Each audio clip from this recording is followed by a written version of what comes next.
एक लड़का था। वह काफ़ी गरीब था। उसके पास ना तो कुछ खाने को था और ना ही रहने को घर था। वह अपने दोस्त के घर रहा करता था। उसने एक छोटी सी कंपनी में पेंटिंग का काम करना शुरू कर दिया। धीरे धीरे उसके पास काफ़ी पैसे भी हो गए। बाद में वह काफ़ी धनी भी हो गया, लेकिन अभी भी उसके अंदर कुछ कमी का एहसास होता था। जब वह छोटा था तभी उसके माता पिता इस दुनिया से चले गए थे। उसने कभी प्रेम को नहीं जाना था।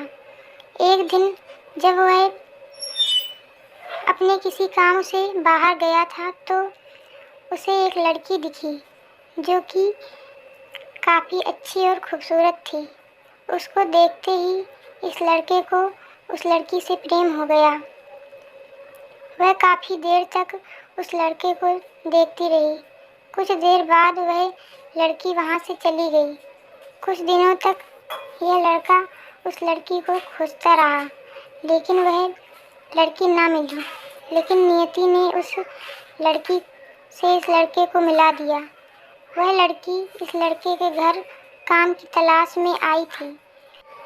लड़के ने लड़की को तुरंत घर के काम के लिए रख लिया।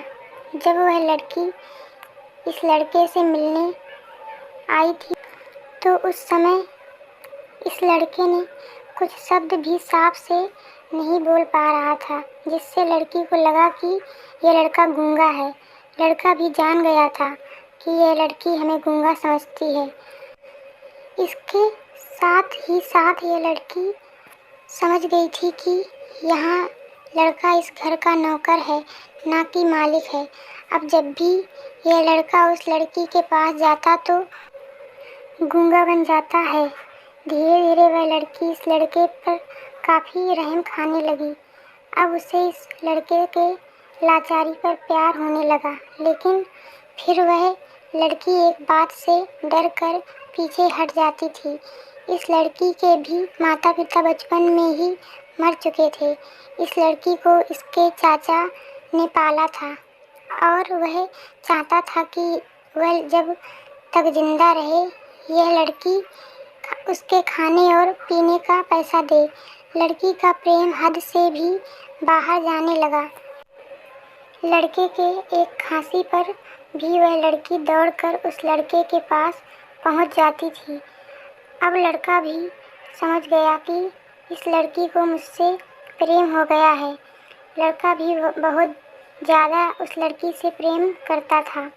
उसने पहले लड़की के बारे में सब कुछ पता किया। जब उसे सब पता चल गया तो वह बहुत रोने लगा, क्योंकि उसने गूंगे होने का झूठ बोला था। अब वह दिनों रात रोने लगा। लड़की अपनी सैलरी में से लड़के का इलाज कराने को कहती। एक दिन सुबह ही उस लड़की को पता चला कि वह लड़का हॉस्पिटल में भर्ती है। वह दौड़ते हुए जब हॉस्पिटल में पहुंची तो उसने देखा कि लड़का बेड पर बेहोश पड़ा है। उसके आसपास काफ़ी मशीन लगी हुई थी। जब लड़की डॉक्टर के पास पहुंची तो वहाँ पर डॉक्टर ने उसे बताया कि ये लड़का अब बोल नहीं सकता है। उसने अपनी जीभ को काटने की कोशिश की है। इसके साथ ही उस डॉक्टर ने उस लड़की को एक पत्र दिया। उस पत्र में लिखा था, मैं एक काफ़ी धनी लड़का हूँ। जिस घर में तुम काम करती हो उस घर का मालिक मैं ही हूँ।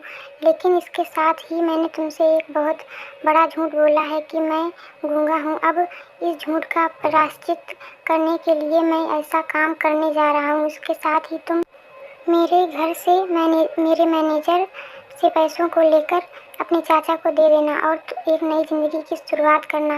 अगर हो सके तो मुझे माफ़ कर देना, तुम्हारा दोषी। इस पत्र को पढ़ने के बाद उस लड़की की आंखों में आंसू भर आए।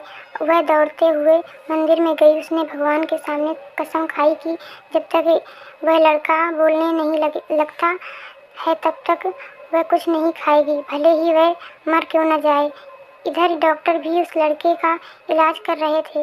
ईश्वर ने दोनों के मन की बात कबूल कर ली और अब लड़का बोलने लगा, लेकिन वह अपनी याददाश्त को खो गया। अब उसे कुछ भी याद नहीं था। अब इसके बाद लड़की ने उसके याददाश्त के लिए काफ़ी कुछ किया, लेकिन याददाश्त ना आ सकी। अगर प्रेम की नींव को झूठ पर रखा जाए तो वह गिर ही जाती है।